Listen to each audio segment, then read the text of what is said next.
میرا خیال آپ شاہد خاقان عباسی صاحب کی جو شیرہ ان کا ذکر کر رہے ہیں. جی سعدیہ کا. تو اس طرح کی جہاں جو پازیٹیو باتیں ہیں، جو بھی کسی بھی جماعت کے کوئی بھی لیڈر اگر ایسی بات کرنا چاہیں تو کیوں نہیں ہم ان کے ساتھ. میں اور سادہ کرتا ہوں ذرا، کیونکہ اس میں تشنگی بڑی ہے. یعنی عمران خان صاحب پولیٹیکل انگیجمنٹ کے لیے ویلنگ ہیں، ان کے علم میں ہے، اسی لیے یہ کمیٹی بنی. جی ان کے علم کے بغیر تو کچھ نہیں ہوتا، لیکن اس کی کنفیوژن نہیں ہونی چاہیے. اس میں کوئی کسی قسم کی اس کا ایم بیسیکلی الیکشن کی، یعنی الیکشن الائنس کی بات نہیں ہو رہی.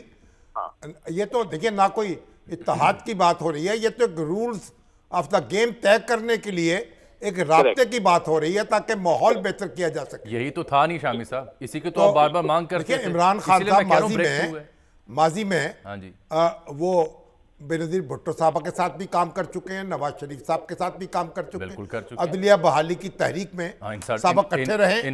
تو بہرحال یہ ایک بہت بڑی پیش رفت ہے، اور میرا خیال کہ اس سے پاکستانی سیاست میں ایک ٹھہراؤ آئے گا. آپ علی ظفر صاحب، آپ کے مرحوم والد جناب ایس ایم ظفر، جو ہمارے بھی بڑے کرم فرما اور بڑے گہرے دوست تھے، ان کی پوری زندگی جو ہے مفاہمت کا پیغام دیتے گزری. تو اللہ تعالیٰ ان کو غریق رحمت کرے، کیونکہ پہلی بار ان انتقال کے بعد آپ سے بات ہو رہی ہے پروگرام میں. تو اللہ تعالیٰ ان کو بھی آسودگی نصیب کرے، اور اور آپ کو بھی ان کے نقش قدم پر چلنے کی توفیق عطا فرمائے. Thank you very much. جی آپ کا ہمیشہ آپ کے بڑے کائنڈ ورڈز ہوتے ہیں، بڑے مہربانی کرتے ہیں آپ. علی صاحب اللہ سفر بھی دے چکے، آپ موجود ہیں تو دوسرا موضوع بھی چھیڑ لیتا ہوں. وہ یہ کہ جہاں ایوان صدر مملکت نے خط لکھا نگران وزیر اعظم کو، وہ بھی عمر ایوب صاحب نے توجہ دلائی. وہیں آج آپ بھی شامل تھے اس وفد میں جو چیف الیکشن کمشنر سے، الیکشن کمیشن سے ملا. وہاں بھی آپ کی تفصیلی ملاقات ہوئی. مجھے یہ اطلاع ملی کہ الیکشن کمیشن کہہ رہا ہے جی بلہ بھی موجود ہوگا، خان صاحب بھی پارٹی کے سربراہ رہیں گے. تو چارٹر آف ڈیمانڈ تھا کیا، اور کہاں تک آپ کی بات چیت ہوئی چیف الیکشن کمشنر سے؟ جی بالکل آپ درست فرما رہے ہیں. جہاں تک ہمیں شک و شبہات اس لیے ہو رہے تھے کہ ایک کیس تھا الیکشن کمیشن آف پاکستان کے سامنے، جس میں جو ہمارا سمبل ہے، electoral symbol P T I کا بلہ، وہ دینے کی بات ہو رہی تھی، اور اس کو اناؤنس کر دیا تھا، فیصلہ کر دیا تھا اس کیس میں الیکشن کمیشن آف پاکستان نے کہ ہم بلہ دے رہے ہیں. اناؤنسمنٹ کے بعد 3-4 مہینے گزر گئے اور کوئی تحریری آرڈر نہیں آیا. تو ہم نے 2-3 اپلیکیشنز بھی دی کہ آپ تحریری آرڈر کیوں نہیں دے رہے، کیونکہ ابہام پیدا ہو رہا تھا، پریشانی تھی کہ وہ ایسا نہ ہو کہ وہ سمبل ہی نہ دیں. لیکن آج جو ملاقات ہوئی اس میں واضح طور پہ الیکشن کمیشن نے کہا کہ ہم کچھ دنوں میں اس کو سمبل کا آرڈر تحریری جاری کر دیں گے. تو ابھی یہ پوزیشن تھی، اور اس کے علاوہ جو باقی خدشات تھے، ہمارا charter of demand already publish بھی ہو چکا ہے، جو ہم نے رائٹنگ میں دیا تھا. اس میں بہت سارے مسائل ہیں، مثلا ہمیں جلسے نہیں کرنے دیے جا رہے، پی ٹی آئی کو کہیں جو ہمارے لوگ ہیں ان کو ایک طرح سے اریسٹ کیا جا رہا ہے، اور ان کو باہر نہیں نکلنے دیا جا رہا. وہ باہر نکلتے ہیں تو اریسٹ ہو جاتے ہیں. تو اس قسم کے جو سارے مسائل تھے وہ ہم نے الیکشن کمیشن کو کہا ہے کہ آپ کی آئین کے تحت ذمہ داری ہے کہ آپ صاف شفاف الیکشن کرائیں، اور اس کا ایک بڑا امپورٹنٹ اہم مرحلہ ہے کہ آپ الیکشننگ کی پوری طرح اجازت دیں اور برابری کا سلوک کریں ہر پارٹی میں کے درمیان. تو یہ ایشوز تھے جو ہم نے ڈسکس کیے، اور ہم کرتے رہیں گے الیکشن کمیشن آف پاکستان کے ساتھ. اور اگر ضرورت پڑی تو ہم سپریم کورٹ تک بھی جا سکتے ہیں اگر یہ معاملہ سیٹل نہ ہوا. میں عرض کرنا چاہ رہا ہوں کہ جی اب چونکہ پیپلز پارٹی بھی لیول پلینگ فیلڈ کا مطالبہ کر رہی ہے، آپ بھی اس سلسلے میں آپ کی جماعت نے پولیٹیکل انگیجمنٹ کمیٹی تشکیل دی جس کا آپ حصہ ہیں. تو کیا آپ اس سلسلے میں نون لیگ کو بھی دعوت دیں گے کہ آئیے جی ہم آپ سے ملنا چاہتے ہیں ان معاملات کو طے کرنے کے لیے؟ جی دیکھیں، اگر وہ اپنا جو راستہ ہے درست کر لیں اور لیول پلینگ فیلڈ کی بات کریں تو یقینی طور پہ ان کے ساتھ بھی بات کریں گے، تاکہ یہ معاملہ ونس اینڈ فار آل طے ہو. لیکن مجھے لاسٹ میٹنگ جو الیکشن کمیشن آف پاکستان کے ساتھ ہوئی تھی اور ساری جماعتیں اس میں بیٹھی تھیں, میں بھی موجود تھا پی ٹی آئی کی طرف سے, تو وہاں ہم نے جب اس چیز کو ریز کیا تھا تو اوبجیکشن کی گئی تھی پی ایم ایل این کی طرف سے کہ یہ معاملہ ایک پارٹی کے اور الیکشن کمیشن کے درمیان ہے اور اس کو اس فورم پہ نہیں ڈسکس کرنا. اس کے سلسلے میں پھر آج کی میٹنگ ہوئی اس کے بعد. تو ابھی تک تو پی ایم ایل این نے اس کے بارے میں کوئی ہمارے ساتھ رابطہ نہیں کیا یا بات نہیں کی. جس طرح پیپلز پارٹی کلیم کر رہی ہے لیول پلینگ فیلڈ کا, اس طرح پی ایم ایل این نے ابھی تک کوئی نہیں کیا ہمیں رابطہ اس کے. لیکن آپ دعوت دیتے ہیں انہیں کہ آئیں بات کریں؟ دیکھیں جی, بالکل کیوں نہیں. اگر وہ اوپنلی آ کے کہتے ہیں کہ زیادتی ہو رہی ہے اور ہم اس کو درست کرنا چاہتے ہیں اور وہ ہمارے ساتھ مل کے الیکشن کمیشن آف پاکستان کو یہ فورس کر سکتے ہیں, تو بالکل کیوں نہیں. ٹھیک ہے جی, بہت شکریہ جناب علی ظفر صاحب. بڑی ڈیولپمنٹ ہے سر. میں تو بار بار کہہ رہا ہوں کہ مجھے یہ پکا یقین ہے کہ یہ جو آپ بار بار اس پروگرام کے پلیٹ فارم سے جو مانگ کر رہے تھے نا, وہ سن لی ہے بالآخر. خان صاحب تک کہیں چلے گی. ہمارا مسئلہ نہیں ہے, ضرورت ایجاد کی ماں ہے. خوشگوار پیش رفت لگی مجھے. ضرورت ایجاد کی ماں ہے, اور ماضی میں بھی مفاہمت ہوتی رہی ہے, اتحاد بنتے رہے ہیں, انتخابی اتحاد بنتے رہے ہیں, تحریکیں چلائی جاتی رہی ہیں. اور اب تو بڑی سیدھی بات ہے کہ پی ٹی آئی ہو یا مسلم لیگ نون ہو یا پیپلز پارٹی ہو, ان کو رولز آف دی گیم جو ہیں ان پہ اتفاق کرنا چاہیے. دیکھیں آپ جب کھیل کھیلتے ہیں نا تو قواعد و ضوابط تو متفقہ ہوتے ہیں, اس کے لیے پھر اپنا زور لگا لیں. لیکن اگر آپ کرکٹ کی بات کریں تو اس کے لیے تو آئی سی سی اور امپائرز ہوتے ہیں, رولز اینڈ یہاں بھی ریگولیشن موجود ہے, الیکشن کمیشن موجود یہاں ہے, جو موجود ہے پی ٹی آئی اس کے سامنے شکوہ کر رہی ہے, عدالت موجود ہے, سپریم کورٹ موجود ہے, ہائی کورٹس موجود ہیں, نگران حکومت موجود ہے. تو ہمیں توقع رکھنی چاہیے کہ آہستہ آہستہ ماحول جو ہے بہتر ہوتا جائے گا. اصل بات سر یہ ہے نا کہ بنیادی جو بات تھی جہاں سے پروگرام شروع ہوا تھا کہ یہ تو ہم وہاں تھے سیاسی طور پر جہاں پی ٹی آئی کسی بھی درجے پر, کسی بھی سطح پر, کسی بھی پیمانے پر بات چیت کے لیے سیاسی جماعتوں سے پولیٹیکل انگیجمنٹ کے لیے تیار تھی ہی نہیں. تو اس لیے یہ بارش کا پہلا قطرہ ہے. حالات کا جبر ہے نا, یہ حالات کا جبر, یہ یہاں تک تو پہنچے وہ مجبور ہو کر, یہاں تک تو پہنچے وہ مجبور ہو کر. اور دیکھیے نواز شریف صاحب جب سے آئے ہیں ان کی زبان سے میں نے کوئی غیر محتاط لفظ یا منفی لفظ نہیں سنا. انہوں نے کسی اپنے حریف کو بھی ٹارگٹ نہیں کیا, کسی سیاستدان کے خلاف لب کشائی نہیں کی. تو اس لیے وہ بھی ماحول کو بہتر کرنے کی کوشش کر رہے ہیں, اور ان کا ایک بڑا رول ہے, بنیادی رول ہے. اس وقت ان کا رول جو ہے وہ آپ کو ایکسپینڈ ہوتا ہوا نظر آ رہا ہے. ہاں, اطلاع یہ بھی ہے کہ انہوں نے اپنی مرکزی قیادت سے کہہ رکھا ہے وہ پیپلز پارٹی یا کسی سیاسی جماعت کے مرکزی قائد کے بارے میں ایسی گفتگو نہ کریں. پرسنل گفتگو, دشنام ترازی, الزام تراشی, اس سے گریز کرنا چاہیے. اور آپ کریں بات, اصولوں کی بات کریں, اپنا پروگرام پیش کریں. میرا سوال آپ سے یہ ہے, اور آج تو بڑا یہ ہوا نا, عجیب بات یہ ہوئی کہ کچھ عرصہ پہلے ہمارے جو گورنر بلیغ الرحمان صاحب کی بچوں کو حادثہ پیش آیا تھا, ان کی اہلیہ انتقال کر گئی تھی. تو نواز شریف صاحب ظاہر ہے کہ بہت عرصے کے بعد یعنی سرگرم ہوئے ہیں, واپس آئے ہیں, تو وہ ان کے یہاں تعزیت کے لیے گئے گورنر ہاؤس. تو خبر چل گئی کہ ان کی اہلیہ فوت ہوئی ہیں. تو بھئی گورنر صاحب کی تو بڑی ایک یعنی اضطراب کی لہر پیدا ہوئی. تو رابطہ قائم کیا میں نے بھی گورنر ہاؤس. تو معلوم ہوا کہ یہ پرانی تعزیت جو ہے, جو قرض تھی ان کے اوپر, اس کا ہاں اس پہ بھی ان کے سیاسی جو اپوننٹ ہیں وہ تنقید کر رہے ہیں. بہرحال اب میرا سوال آپ سے یہ ہے, اس سے پہلے کہ ہمارے ساتھ آج سید محمد علی صاحب ان کو ہم بات کریں گے بعد میں, وزیر اعظم کو اپنا ایک سافٹ پریشر رکھنا چاہیے.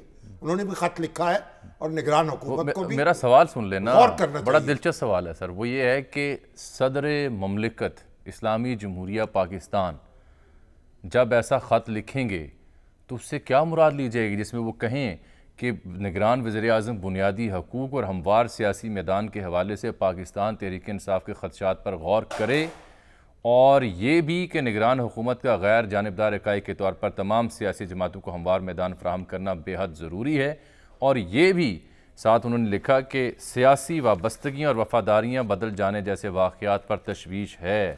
میڈیا کا, آزاد میڈیا کا ذکر کیا, بحیثیت ریاست کے سربراہ کے طور پر انہوں نے اپنی ذمہ داری کا ذکر کیا، آئین کے آرٹیکل 41 کا ذکر کیا اور جبری گمشدگیوں کے بڑھتے ہوئے واقعات کا ذکر کیا۔ یہ اگر صدر مملکت لکھ رہے ہیں تو اس سے کیا مراد ہوگی؟ صدر مملکت کو شکایت کی گئی ہے، جو پارٹی کے سیکرٹری جنرل ہیں عمر ایوب، انہوں نے خط لکھا ہے، وہ شکایت آگے بھیج رہے ہیں وزیر اعظم کو، کیونکہ وہ خود چیف ایگزیکٹو تو نہیں ہیں، تو ان کی ذمہ داری ہے کہ جو چیف ایگزیکٹو ہیں ان کی توجہ مبذول کرائیں۔ تو جو وزیر اعظم ہیں ان کو وضاحت کرنی چاہیے، جو ان کا نقطہ نظر ہے پیش کر دیں کہ کہاں کوئی بات ایسی ہو رہی ہے جو قانون کے مطابق ہو رہی ہے، کہاں زیادتی ہو رہی ہے۔ دیکھیے اس وقت عدالتیں موجود ہیں، وہ اپنا کام کر رہی ہیں، میڈیا بھی موجود ہے، تو ایک تو ایسی صورت ہے نا جب کسی کو شکایت پیدا ہو، کوئی قانونی کارروائی ہو کسی کے خلاف، تو اسے عدالتوں کا رخ کرنا چاہیے، وہاں سے بھی ریلیف مل رہا ہے۔ تو ایک بحثیت مجموعی سب کو مل جل کر کوئی پانی چھڑکنا چاہیے۔ ایک اطلاع یہ بھی ہے، تو اب تو بہتر کی بات کر رہے ہیں نا، میں تھوڑی سی اور طرف جا رہا ہوں۔ ایک اطلاع یہ ہے کہ یہ صدر مملکت پر چونکہ حالیہ دنوں سے جب سے الیکشن کی تاریخ والا واقعہ اور اب تک پی ٹی آئی کے اندر سے بڑی تنقید تھی کہ وہ کردار ادا نہیں کر رہے، تو وہ انہوں نے پھر اب یہ خط لکھ کر اس تنقید کو کسی حد تک ایڈریس کرنے کی کوشش کی ہے۔ ظاہر ہے کہ وہ صدر مملکت بھی تو آخر سیاستدان ہیں، ایک اور جملہ پی ٹی آئی کے فاؤنڈر ممبرز میں تھے ہیں۔ ایک اور جملہ بھی آ رہا تبصرے کے طور پر اسی موضوع پہ، جو کہیں کچھ دوست کہہ رہے تھے، وہ کہہ رہے تھے کہ یہ صدر کا یوں خط لکھنا تو چارج شیٹ کی تصدیق ہے۔ نہیں، یہ تو انہوں نے شکایت بھیجی ہے ان کو، یعنی ان کو کہ آپ ان کا ادالہ کریں، ان پہ غور کریں، ان کے بارے میں وضاحت کریں۔ اور اگر کل کو نون لیگ اور پیپلز پارٹی نے خط لکھ دیا تو وہ بھی پیش کر دیں گے، ان کو بھیج دیں گے۔ اگر نون لیگ اور پیپلز پارٹی کو خط لکھتی ہیں، اگر وہ اپنے ہمارے کیا ہیں نعیم الرحمان صاحب، حافظ نعیم الرحمان صاحب، بالکل ٹھیک آپ نے نقطہ اٹھایا، اگر وہ اپنی شکایت بھیجیں نہیں وہ تو بھیج رہے میرے ساتھ الیکشن میں کیا ہوا ہے، تو وہ بھی بھیج دیں گے وزیر اعظم۔ یہی تو اعتراض آ رہا ہے سوشل میڈیا پہ سارا دن سے کہ اگر پیپلز پارٹی جو مسلسل میڈیا پہ ٹاک شوز میں شکوے کر رہی ہے اور حافظ صاحب بھی کر رہے ہیں، تو اس پہ توجہ کیوں نہیں دھری اور صرف پی ٹی آئی کے صدر ہیں کیا؟ نہیں، یہ ادر وے اراؤنڈ کوسچن بھائی انہوں نے لکھا ہے نا، کیا سیکرٹری جنرل نے لکھا ہے، ہاں جی انہوں نے خط بھیج دیا ہے، وہ بھی لکھ دیں، وہ بھی بھڑاس نکال لیں۔ ٹھیک کہہ رہے ہیں۔ چلیے اب ہم نے بات کرنی ہے سر نگران وزیر اعظم کے اہم بیان کی، لیکن میرا خیال ہے بریک لے لیتے ہیں۔ سید محمد علی صاحب ہمارے ساتھ موجود ہیں، ان کو بھی خوش آمدید کہتے ہیں، دفاعی تجزیہ نگار ہیں۔ دیکھیے آج نگران وزیر اعظم اس موضوع پہ کیا فرما رہے تھے۔ افغان سرکار نگران وزیر اعظم کے اہم بیان کے اوپر تردید کر رہی ہے، ان کا اپنا نقطہ نظر ہے، لیکن صورتحال یہ اہم اور کشیدہ ہے کہ پاکستان کی شکایات ہیں جس کا ڈیٹا بھی سامنے موجود ہے۔ اس پر بات ہوگی ناظرین شامی صاحب سے بھی، سید محمد علی صاحب سے بھی، لیکن پروگرام ایک چھوٹی سی بریک آیا چاہتی ہے۔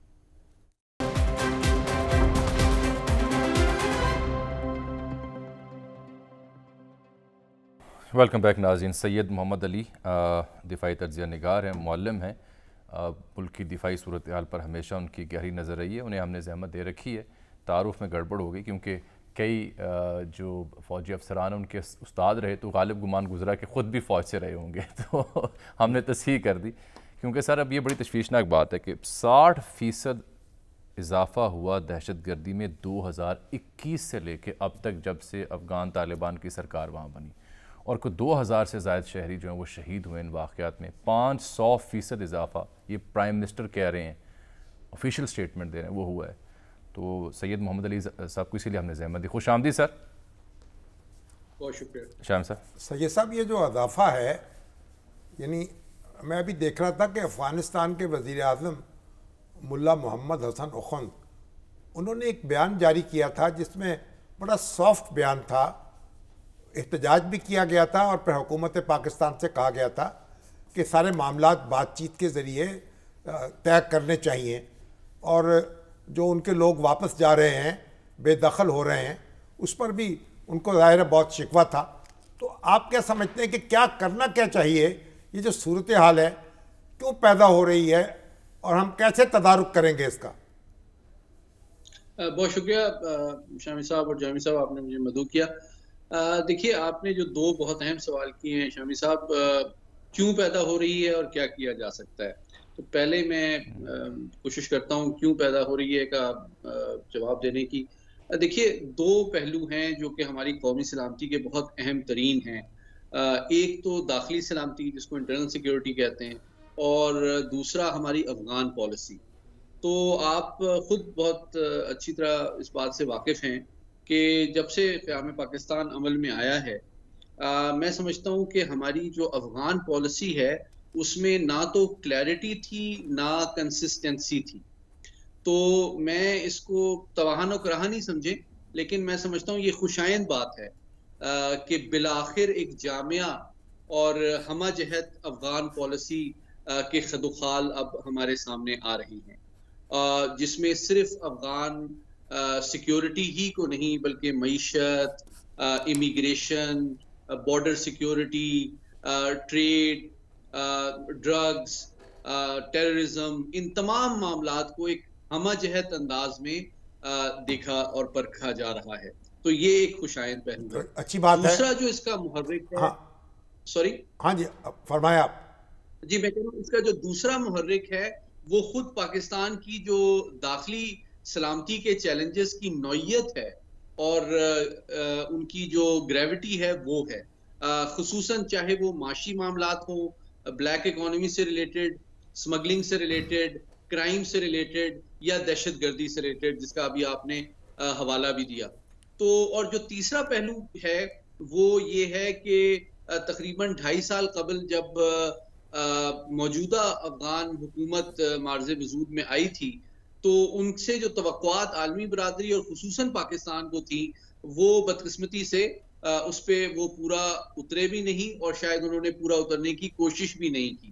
تو یہ 3 بنیادی محرکات ہیں جس کی بیسس پہ ایک جانب آپ کو ایک جامعہ اور ہمہ جہت افغان پالیسی بھی ایمرج ہوتی ہوئی نظر آتی ہے کہ اب ہم افغانستان کو صرف خیر سگالی اور برادرانہ جذبات کے تحت نہیں بلکہ ان زمینی حقائق کے تحت کسی بھی اور ریاست کے انداز میں ڈیل کریں گے جس طرح کسی بھی ذمہ دار ریاست کو کرنا چاہیے. یہ جو ہماری اپنی غلطیاں ہیں یا ہماری اپنی جو چشم پوشی ہے جو ہم نے اغماس برتا ہے اس کا تقاضا یہ ہے نا، اس وقت افغانستان میں ایک کوئی دشمن حکومت نہیں ہے ہماری، تو اس کا تقاضا یہ ہے نا کہ ہم اپنا پریشر سافٹ پریشر رکھیں اور بات چیت کا دروازہ کھلا رکھیں اور ان کو اعتماد میں لے کے معاملات کرنے کی کوشش کریں.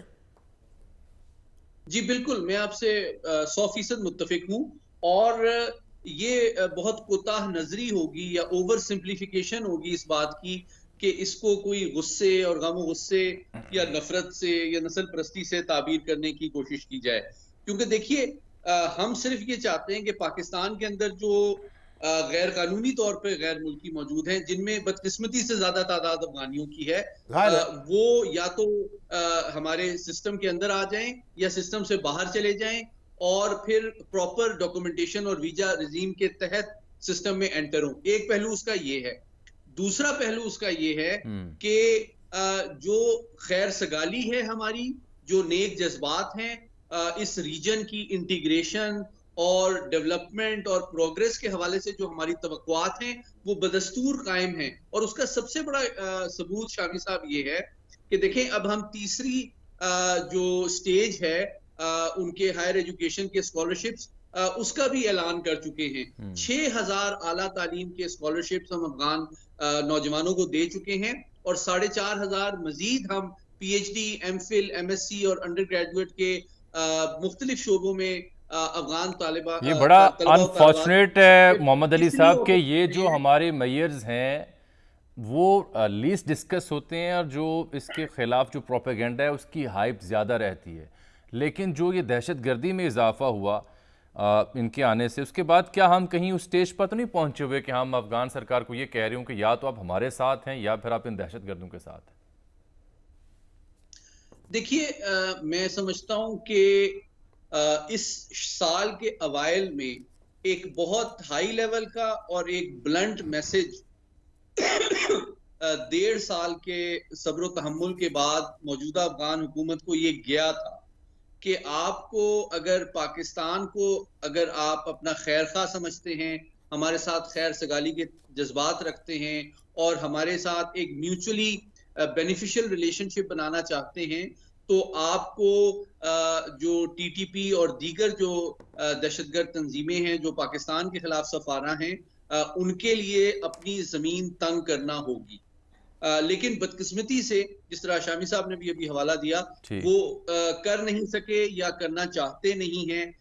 اس بات سے قطع نظر اب ہم نے خود اپنے طور پہ یہ ریئلائز کیا ہے اور اوبیسلی اس میں ایک سیلف انٹرسٹ بھی ہے, نیشنل سیکیورٹی کی کمپلشن بھی ہے. جاتے جاتے یہ آج ہم نے دیکھا شاہ جی کہ شہداء کے لواحقین بھی تھے, بلوچستان کے نگران وزیر کے ساتھ وہ فوجی عدالتیں بحال کرنے کا مطالبہ کر رہے تھے.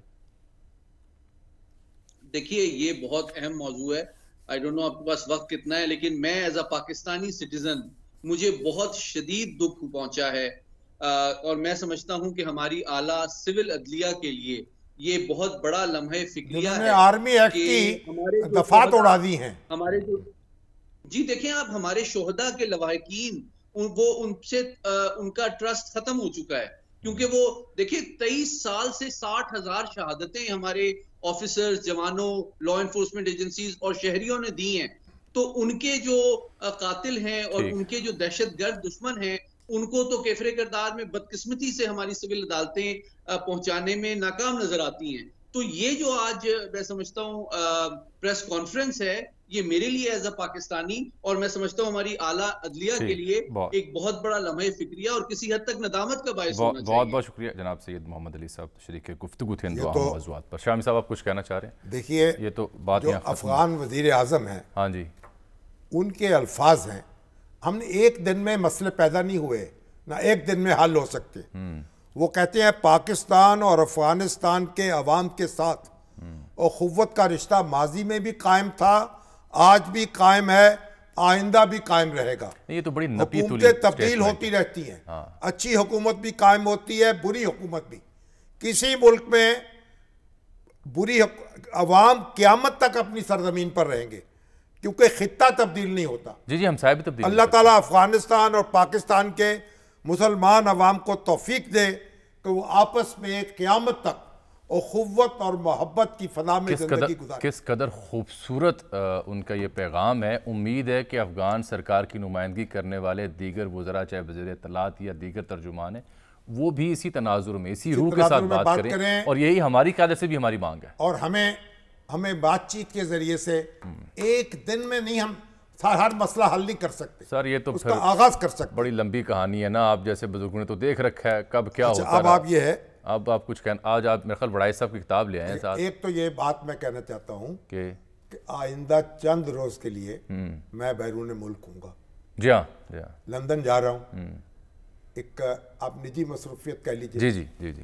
تو اس لیے آپ سے رابطہ جو ہے یا تو ہو جائے گا انٹرنیٹ کے ذریعے سے. ٹھیک ہے, بالکل. ہم اگر کہیں جھول آ گیا چلیں تو بہرحال پھر دیکھ لیں گے, پروگرام چلا لیں گے ہم. پھر سلمان غنی صاحب کو زحمت دے لیں گے, مہمانان کو. سلمان غنی صاحب ہیں ہمارے, سجاد میر صاحب ہیں, دوسرے بزرگ ہیں. ٹھیک. اچھا, اب یہ جو ہمارے آپ خیر سے جائیں, خیر سے ہیں بس دعا کریں اللہ تعالیٰ. یہ ہمارے گزشتہ 4 دہائیوں میں جو ہمارے بہت بڑے اخبار نویس جو ہیں ایمرج ہوئے ہیں, ان میں سے بڑا نمایاں نام سہیل وڑائچ کا ہے. کیا کہتے ہیں, اور ان کا ایک اپنا اسلوب ہے. جی ہاں, انگریزی زبان کے استاد تھے, پڑھاتے تھے, پھر میڈیا میں آئے, مختلف اداروں میں رہے, اور اب ماشاءاللہ جیو اور جنگ گروپ سے وابستہ ہیں. بلکہ آپ نے ذکر کیا تو کل جناب عرفان صدیقی صاحب کا بڑا اہم کالم تھا, بڑا کالم تھا, دلائل سے بھرپور. آج سہیل وڑائچ صاحب نے بھی اسی انداز میں دیگر دلائل دے کے یہ ثابت کیا کہ 2 بڑے کالم نویس عمدہ بحث کر رہے ہیں. میرے پسندیدہ اینکرز میں سے اور اخبار نویسوں میں سے ہیں. ان کا سوانحی انٹرویو ایک کیا ہے پیر ضیاء الحق نقشبندی صاحب نے, قبلہ, جو کتابی صورت میں شائع ہوا ہے, سہیل وڑائچ کہانی. ہاں جی. تو اس کے انہوں کی امین اکیڈمی نے شائع کیا ہے. بڑا دلچسپ یہ انٹرویو ہے, پوری ان کی کہانی سمیٹ آئی ہے, پیشہ ورانہ زندگی, شخصیات. میرا خیال نقشبندی صاحب کی خوبی ہے اس کتاب کے لیے کہ انہوں نے بہت طویل وقت پہلے گزارا وڑائچ صاحب کے ہمراہ ان کی سنگت میں, اور پھر یہ کتاب وہ لکھی ہے. میرا خیال صحافت کے اور سیاست کے طالب علموں کو اسے ضرور پڑھنا چاہیے. نام اس کا ہے سہیل وڑائچ کہانی. ہاں جی, سہیل وڑائچ کہانی. سہیل سرور سلطان نام تھا ان کا, جی ہاں, اس کو قلمی نام سہیل وڑائچ ہو گیا. اور جو ہمارے آج کے نوجوان ہیں وہ اس کو پڑھیں اور دیکھیں آگے کیسے بڑھا جاتا ہے، مقام کیسے بنایا جاتا ہے۔ چلیے ایک بریک بھی آ گئی، وہ 9 مئی کا مقدمہ تھا تو فیصل آباد میں پی ٹی آئی کی مرکزی قیادت بشمول خان صاحب اور دیگر 126 افراد نامزد ہوئے ہیں، ان کو بلکہ 18 نومبر کو طلب بھی کیا گیا صدم اور دیگر کو۔ اور پھر اسرائیل کا ہم جو ظلم ہے بربریت اس کا ذکر کرتے تھے، سینٹر مشتاق کی بڑی اہم سٹیٹمنٹ تھی، رفح تک پہنچنے میں کامیاب ہوئے لیکن آگے دسترس نہیں مل رہی، لے کے گئے ہیں چارٹر طیارہ امدادی سامان ویڈیو میسج تھا جی، وہ ہم اگلے پروگرام میں کل نشر کر دیں گے۔ آج ناظرین چھوٹی سی ایک بریک یہاں پہ۔